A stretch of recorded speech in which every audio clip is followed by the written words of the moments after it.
Underwater car escape. Something tells me this involves a car in the water. Shockingly, that is true.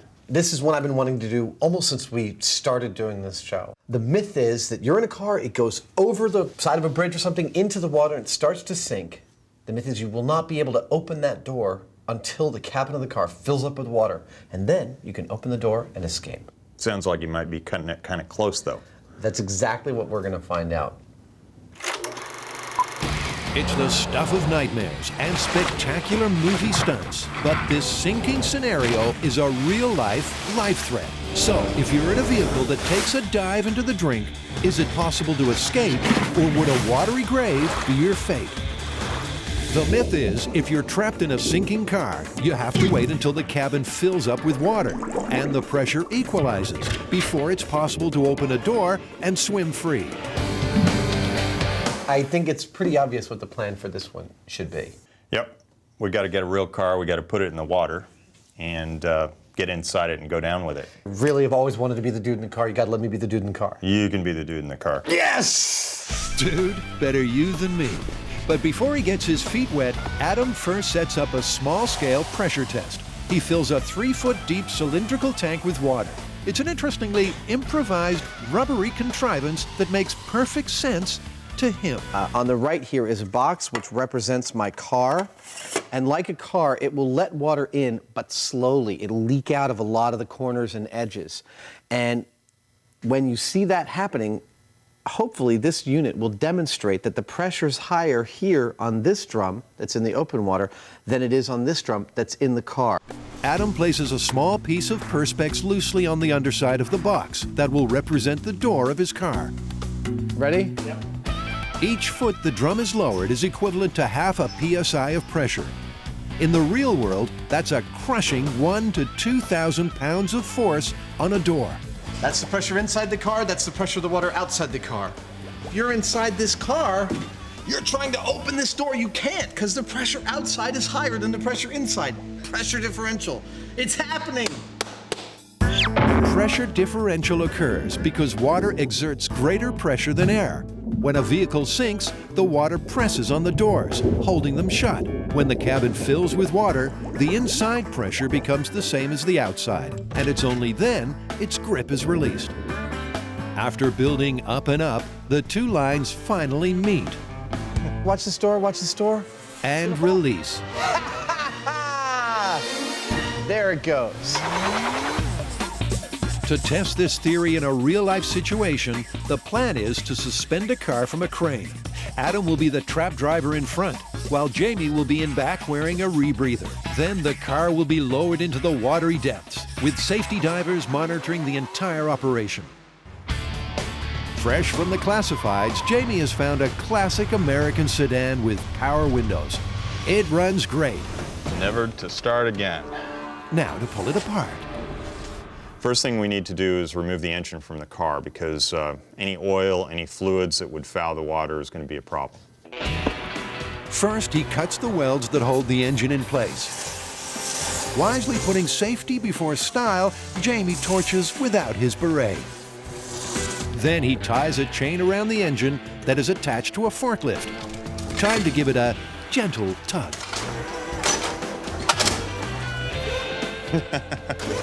Looks like it doesn't want to come out. Well, it's holding it. Maybe it just needs a little coaxing. What's the matter? Haven't you ever seen somebody work on a car with an axe? His opponent has been wounded and is starting to weaken. It's coming. After a protracted battle, the engine finally succumbs. Jamie is victorious, but the thrill of the kill has gone to his head. I had to remove the engine from the car to clean the car up, so I did. Well, there's your problem. Now that the engine is out, he needs to add its equivalent weight back in. This thing right here is our engine surrogate. We need to simulate the amount of weight that it represented because the car might settle into the water differently if we don't. 700 pounds of weight is lowered into the cavity. This is Jamie's new hydrogen fuel cell engine. And with the waiting checked off, it's time to make like Keith Moon and drive the car into the pool. To conduct their test, Campolindo High School in Morega is kindly letting us use their aquatic center. Go Cougars! This is a high school diving pool, and this is where we're going to sink our car. It's about 13 feet deep right here, which should be plenty for us to do our test. It's nice and warm. It'll be great. Jamie's auto arrives on location. The engine cavity has been steam cleaned, so every trace of oil and grease is gone and won't foul the waters. Where's the engine? They attach heavy chains under, over, and in between the body of the car and fasten them to a hook suspended from a crane. This vehicle may not be able to drive, but it sure can fly. Don't let it go too fast. No, I know. You're going to have trouble stopping it. There we go. They park it on the side of the pool. Lovely. Then the crew mounts underwater cameras both inside and out for a fisheye view of what's happening beneath the surface. Aside from his burning enthusiasm, Adam has a burning question for safety diver Sean. All right, Sean, so I'm gonna be in this car. It's gonna start filling up with water. I'm gonna hold my breath, but when I run out, what's the backup? Well, the backup is sitting in your passenger seat right there. That 40 guy. cubic feet of air waiting for you with a 5-foot-long hose. Remember to purge it and breathe normally. That's until already we hooked get you up. out of there. It's ready to go. And Jamie will be sitting here in his rebreather with this standing by in case I need it. Correct. Jamie isn't in the back just to look pretty. He's a certified dive master with 30 years of experience and 3,000 dives under his weight belt. I'm just going to be sitting there relaxing, waiting for Adam to freak out, and then I'll be right there with the regulator. So as not to skew the test by adding extra air, Jamie will be using a rebreather instead of regular scuba tanks. Rebreathers recycle exhaled breath and therefore don't create bubbles. It's a self-contained unit that's very 007. Adam's starting to lose his cool. I'm actually a little freaked out because I'm gonna be like holding myself up off the dashboard. I'll be my face planted into the windshield in this thing. I didn't take that into account, and it's gonna make this a lot more difficult to stay focused and calm. Let's go do it. The safety divers swim into position. And Jamie has some final sage words of advice. Adam, I only have one thing to say to you. Yeah. Don't pee in the pool. Because I'm in the car there with you. Time for Adam to get inside for the ride of his life. You ready? I'm all set. So, wearing no scuba gear, 13 feet underwater, does Adam think he'll sink or swim? I think it's entirely likely I may need oxygen before this test is complete. Okay, get it into gear. Is that a problem?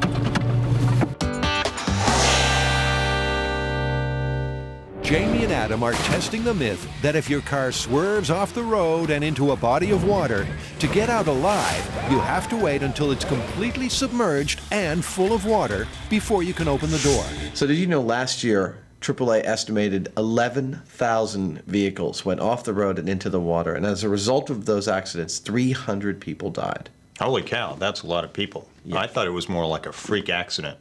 Now, apparently it's a lot more common than that. Well, maybe we can help raise awareness a bit as to what these people are facing. And what better way to raise awareness than to raise themselves in a car into the sky and plunge into a pool?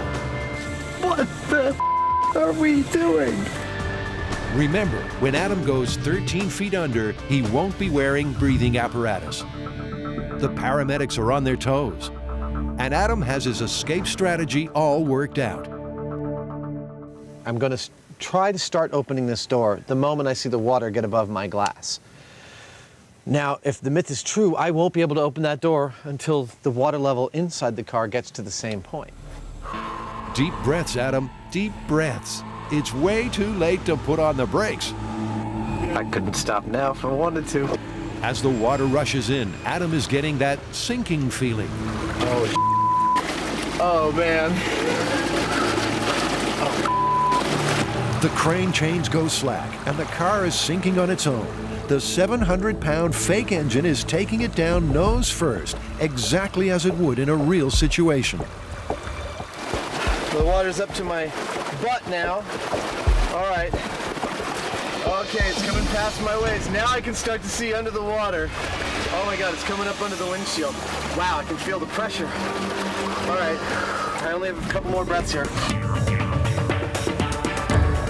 Adam's never this quiet. So what's going on down there? The water is leaking in from every open crevice in the car, and Adam is now fully under. He holds his breath, tugs on the door, pushes his whole weight against it, but nothing happens. Finally, he can't hold his breath any longer and signals for Jamie to pass him the regulator. When the pressure ultimately equalizes, he opens the door and swims to the surface. But it was too late.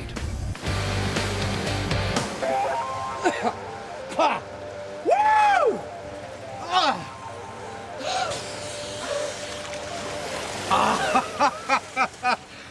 That is intense, no matter how you slice it. I died. Let's just put it that way. Well, that's put a dampener on things. From the time the water hit Adam's knees to when he surfaced took just 1 minute and 51 seconds. But that's a long time when you're drowning. The fact is, even though you do go vertical, you don't feel like it because the water is filling the cabin at that point. So you're kind of floating. I held my breath, I don't know, for what felt like 30 seconds, trying to push open that door, using my legs, bracing up inside the cab. Well, you died. Yeah, I died. Jamie's passive observer view was a little eerie. I'm just sitting there watching the guy drown. He's like just going nuts on that door. He's really using up his oxygen, and it didn't take him that long to run out. You don't want to be in a car when it goes down like that. It's scary. The bottom line is Adam ran out of air before he could open the door. That myth is confirmed. I could not open that door until the cab seemed to be full of water for a while. Yeah, you were giving it all you could, and you just weren't able to do anything with that door until we started to level out. That's the point that you opened the door. Yeah. And that was quite a while. Differential pressure can be such a downer. But now, let's cut to a new myth. Back at the pool, Jamie and Adam are testing ways to escape a car that's plunged into the drink. They've already discovered that if you wait for the cabin to fill with water so the differential pressure equalizes and releases its grip on the doors, it could be too late. Now, they're going to try out a modified survival technique. Oh, here we are, day 2. The first maneuver on their cheating death checklist is to try and open the door before the car starts to sink. I figure for this particular technique to work, you need to do it right the minute you hit the water. If you hesitate, it's all over and you got to ride it out. Here we go. Adam's plan of action is I'm just gonna wait until the water gets up to my ankles, and then I'm gonna try and open the door. There we go. Oh man. Oh, that sound is so wrong. the water rushes in. Okay, I'm starting to see it on the floor. And it's coming up to my ankles. Now I'm gonna try and open the door. And Adam rushes out.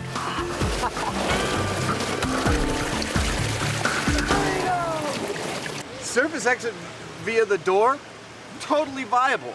I waited until the water was up to the top of my shoes, and I was still able to push this door open. The water rises slowly upwards. Next, he's going to wait until it gets to his waist.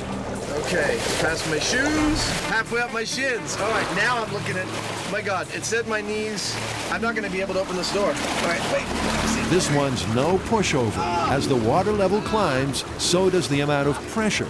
And Adam has to brace himself against the opposite door to force it open.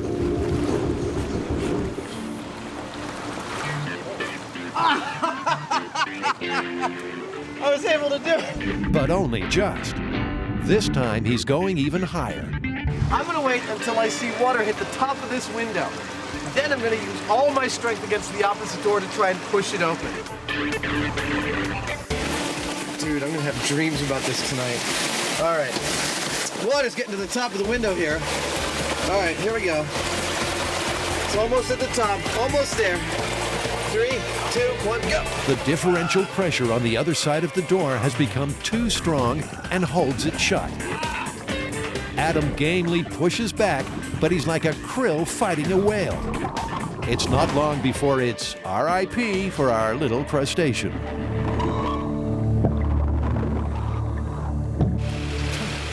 I think we found the cutoff point. Exiting the car via the door after it hits the water is a viable option, but you have this very small window. By the time you can see water halfway up your window, it's pretty much too late. If you drive your car into the drink, you can't get out alive unless you open a door at precisely the right moment. So is there another window of opportunity? So we know it's pretty much impossible to open the door once the car is submerged and underwater. The question everyone asks after that is, well, why didn't you open the window? That's what I'm going to do a shop test to find out. I have one electrically powered window and I have one manual powered window. I'm going to put them under the same kind of strain that they'd experience underwater and try and open them. The 350 pounds Adam is adding is equivalent to the pressure the window would be under at a depth of just 2 feet. I do not know of a more visual way to make clear how much pressure you're dealing with when you put things underwater. Then he tries to crank it open. I should point out that I'm in a really good position for leverage to open this window. There's not even a sliver of a crack. There it goes. It just failed. Yeah, the gear just slipped.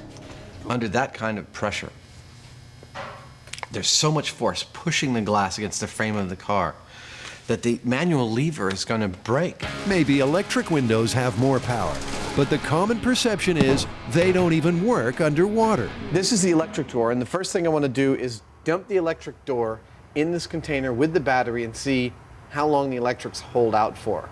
Okay, here we go. Battery's on the bottom. They let it steep.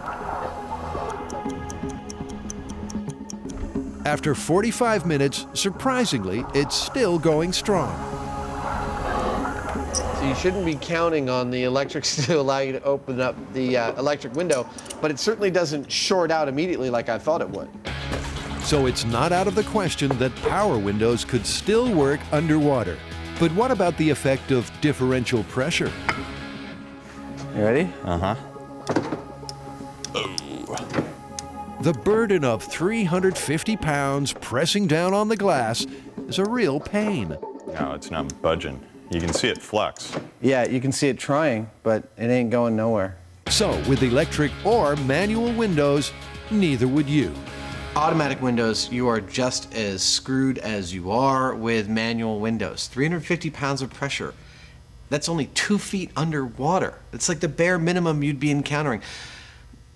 As long as there's still air in the cabin of the car, you would not be able to open this window.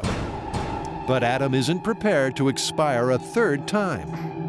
Now that we know you can't open that window because of the pressure, the question remains as to how to open that window. And I'd say you break it. The question is how. Their plan is to try to break the glass using various items you'd likely have within your reach inside a submerged vehicle. For starters, keys. All right, you ready? Go for it.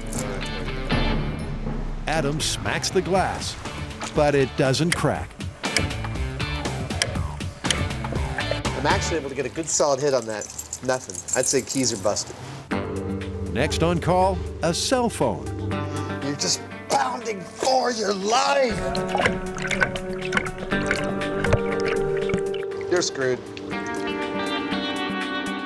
Then Adam suits up for another attempt. So Adam, this is like you've just stolen a car and you got a little carried away and escaping the cops, and now you're underwater, so you're in trouble. Right, is that my motivation? Yeah. Right. So busting an escape hole might be possible with steel-toed boots. Oh, ooh, that's so cold. Okay, I'm gonna get to kicking this window out right away.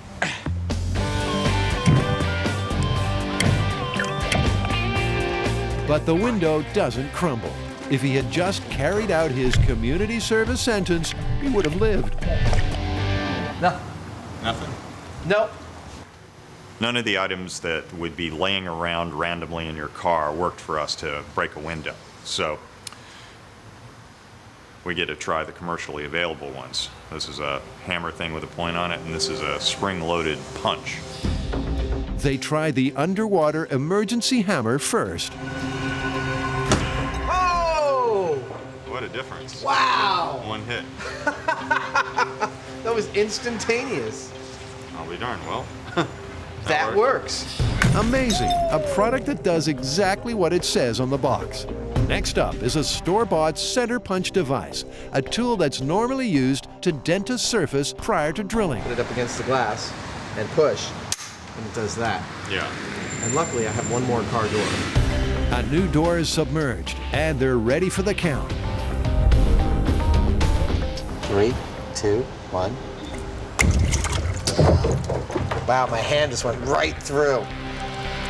The reason the store-bought products work is because car windows are made of tempered glass. This means they've been heat-treated so that their surfaces are under compression. Fracture it, and this tension shatters. That's lovely. The products meant to get you out of that car did exactly that perfectly on the first try each. It doesn't take much, but it has to be the right thing. Yeah, exactly. The guys are completely sold on the commercially designed escape products. Well, I've got a center punch in my toolkit, and I think one's going to find its way into my glove compartment. At last, a release. If you drive into a body of water, you don't get more than one chance to escape. So is there a best hope scenario? Jamie and Adam are trying to find out. Something tells me we're not quite done yet, are we? No. Now, we have a whole roster of survival techniques that we've heard about for getting out of a car once it's sinking in the water, and I think we owe it to the fans to try them all out. So we're going back to the pool. We are. Okay. I'll get my wetsuit. Excellent. They've done their homework at M5. But it's way more exciting diving back into real-life situations. Next, if your windows jam or it's too late to get them down, you've got to go for broke. The next survival technique we're going to try is breaking the window. Unfortunately, we can't break the window because it's a pool and, you know, people would get glass in their feet or something. So what we've done is rig the window with a lubricant and with high voltage so that we can really positively pull it down. The high voltage trigger should be enough to counter the differential pressure. All right, here we go. That sound again. Here we go, rushing in past my feet. Wow, we are dropping really fast. All right, I'm sinking really fast now. I'm about to hit the switch. In 3, 2, 1. Adam hits the switch and water enters the cabin like a flood. But he rides out the torrent and escapes. I lived. The water rushed in just as I thought it would, and it was quite intense. But I held my breath. I only had to hold it for a few seconds because pretty much very quickly the cab filled up. I was able to just go out the window and come to the surface. By smashing the window, Adam survived. So in case of emergency, break glass. As the silent observer of Adam's numerous dunkings, Jamie has had time to meditate, and he's had a vision. He calls his revelation Simply patience. The idea being that if you sit there, you relax, you conserve your energy and therefore your air, you'll be able to apply your energy when you need it, right at the last minute when the car's equalized and there's not going to be any problem getting out of it, instead of sitting there fighting the whole way and then you drown. Adam is at peace with Jamie's guidance. Let the car fill up. Let it settle on the bottom. Then casually open the door and swim to the surface. It's the maximum conservation of energy technique. It's very Jamie. Gone through this before. Be totally relaxed. Adam centers himself inside the cabin. As the water level rises, he goes with the flow and serenely lets the car fill with water. He's under just as long as he was in the first test, but now he's not using up oxygen trying to yank open the door. The emergency air tank remains untouched. Now that's calm under differential pressure. When the cabin equalizes, he gently pushes open the door.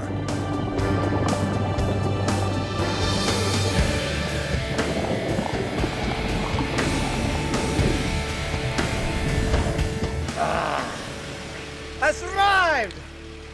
Woo! The MythBusters technique worked! Woo! How many minutes was I down? 1 minute 37. 1 minute 37. I could have been down for another 15 or 20 seconds. That was beautiful. It was so, it was very cool.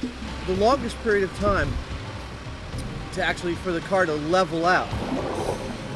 Once it did though, I still felt like I had plenty of breath.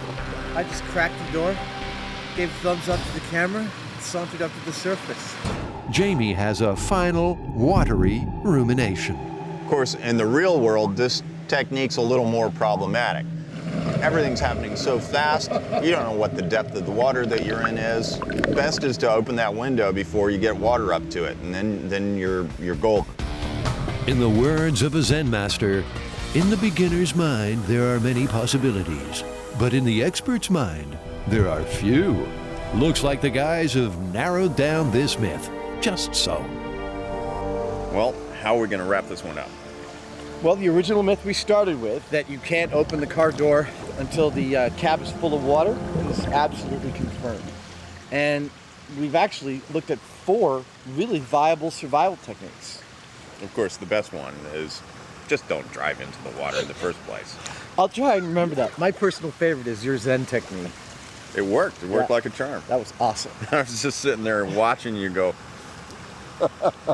You're looking at your watch. You're kind of chilling out. Totally. Actually, I find it really relaxing to chill out. I'm going to finish up by doing a little more meditating in the car at the bottom. Okay.